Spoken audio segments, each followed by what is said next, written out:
Salut, j'espère que tu vas bien. On se retrouve aujourd'hui pour une nouvelle vidéo. On va voir ensemble comment débuter dans l'aquariophilie marine.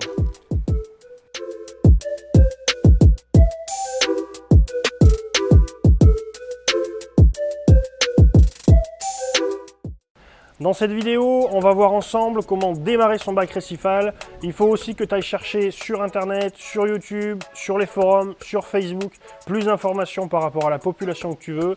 Je vais t'expliquer les grands principes et vraiment comment démarrer.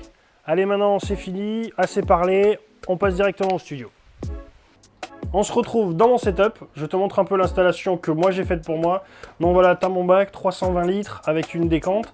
Ce qui est important vraiment, c'est suivant la population que tu vas mettre de poissons ou de coraux, de voir l'objectif de ton bac. Il y a plusieurs styles de bac possibles. Tu peux avoir des bacs sans coraux, fish only, juste avec des poissons. Tu peux avoir des bacs avec des coraux, il y a plusieurs types de coraux. Des coraux mous, des coraux durs à long polype ou des coraux durs à petit polype. Des mous, LPS ou SPS. Moi je suis parti sur un bac un peu mixte, LPS, SPS, donc coraux plutôt durs, avec beaucoup de majorité de petits polypes. Pourquoi j'ai l'air d'un con? Dis-moi. Dis-moi. Non, mais là j'ai l'impression d'être sur YouTube quoi. Ah oui, du coup ça te fait rire en fait. C'est un bac de 320 litres en verre extra clair. Ce qui est vachement important, que tu choisisses un bon éclairage, suivant la population de coraux que tu vas mettre. Si c'est des poissons, si c'est des LPS ou des SPS, ça va pas être le même spectre en fait. Il faut que tu gères le spectre suivant la population corallienne que tu mets à l'intérieur. Si tu mets des coraux mous ou des coraux SPS, il faudra rester au minimum à 20% d'éclairage blanc, alors que si tu mets des coraux LPS, il faudra une majorité de bleu et tu pourras descendre en dessous de ce seuil pour gagner de la fluorescence. À l'intérieur de ton bac, tu vas retrouver des pompes de brassage qui vont te permettre de brasser le courant. Il faut calculer la puissance des pompes de brassage, toujours pareil par rapport à ce que tu vas mettre à l'intérieur, et avoir un brassage assez global avec le dessus de l'eau qui bouge en permanence pour avoir une bonne oxygénation. Tu vas retrouver la pompe de remontée, l'eau part de la décante, du bac de décantation et remonte dans le bac. La pompe, elle devra être calibrée entre 5 et 10 fois le volume d'eau par heure. C'est le nombre de litres d'heure de renouvellement de l'eau pour passer dans le filtre de décantation.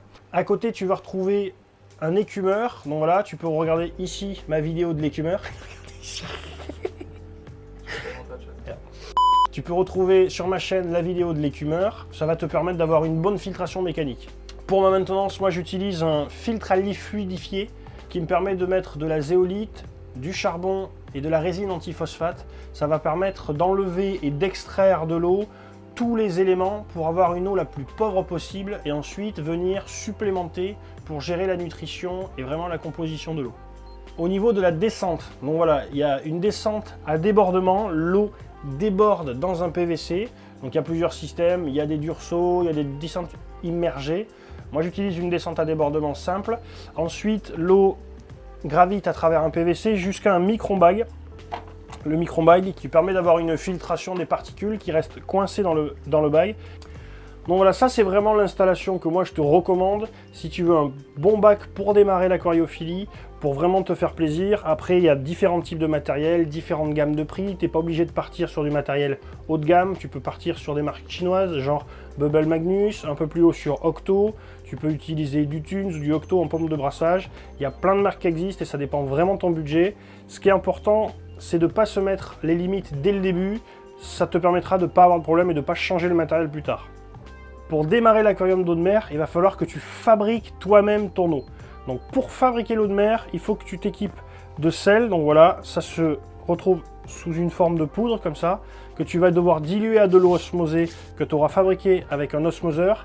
Ce qui est important, c'est de mesurer la densité. Pour mesurer la densité, tu peux utiliser un densimètre de type flotteur. Tu vas venir remplir une colonne d'eau et faire flotter dedans, tu pourras lire la mesure et ça te donnera la densité.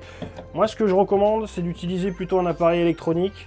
Alors c'est un peu plus onéreux au début, mais c'est vraiment beaucoup plus précis. Pour préparer ton eau, il faut la brasser, la chauffer à 25 degrés. Donc moi j'utilise une cuve dans laquelle je mets de l'eau osmosée grâce à l'osmoseur. Tu pourras retrouver sur ma chaîne une vidéo t'expliquant comment marche l'osmoseur et à quoi ça sert. Donc je viens mettre de l'eau dans le compartiment, la brasser, la chauffer à 25 degrés. Une fois qu'elle est à température, je rajoute le sel ça me permet de le dissoudre dans de l'eau déjà à température. Il ne faut surtout pas le faire à froid. Et une fois que l'eau est bonne, je peux l'utiliser dans le bac. C'est important de faire ça. Tu devras faire tous les mois des changements d'eau de l'ordre de 10% du volume du bac. Une fois que ton bac va être mis en place, qu'il va être démarré, donc il faudra que tu viennes mettre des roches vivantes, il faudra que tu puisses analyser la qualité de ton eau.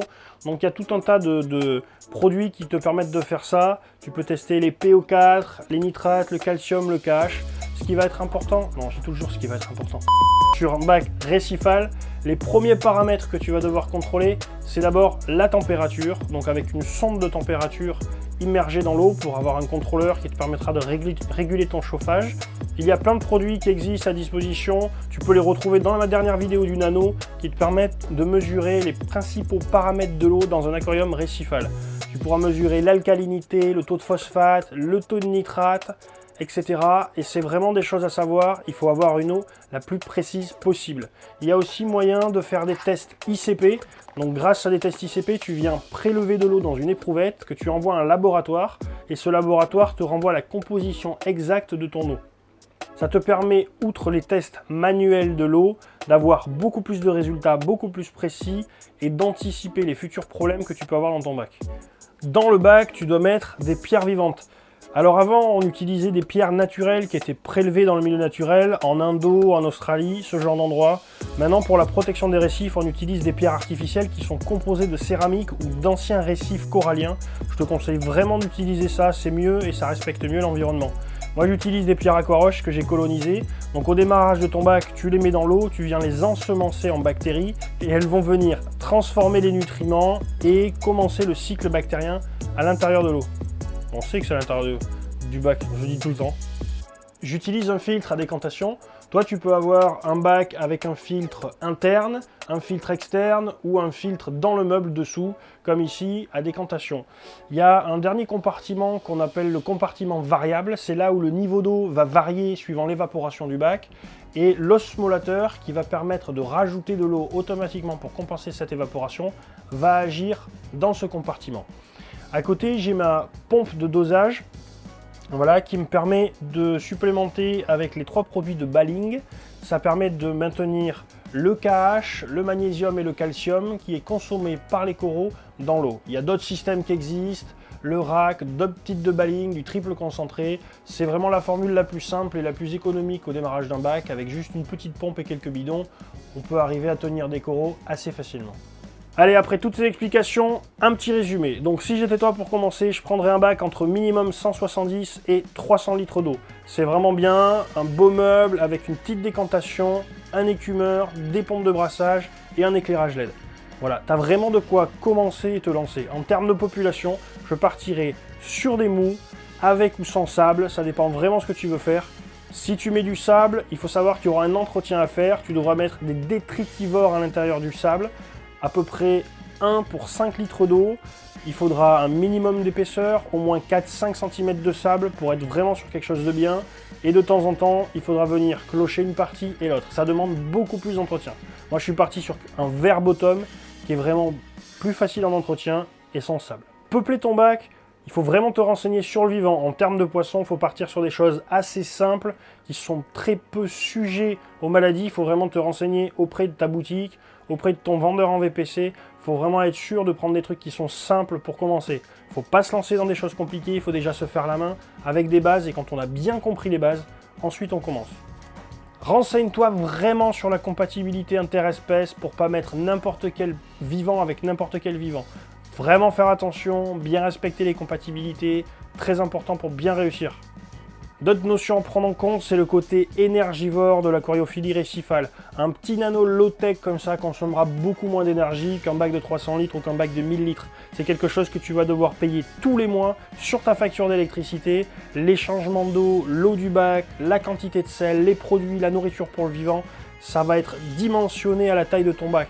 C'est le plus important, c'est les charges qui vont revenir tous les mois. Au niveau température ambiante, il y a 2 choix qui s'offrent à toi. 2. L'été, dans ta maison, si elle n'est pas climatisée, il va faire beaucoup plus chaud. Tu vas devoir t'équiper soit d'une petite rampe de ventilateur pour refroidir l'eau par évaporation, soit un groupe froid pour faire passer l'eau dedans, comme une petite climatisation. Si la pièce est climatisée, si la température est contrôlée, il n'y aura pas de problème.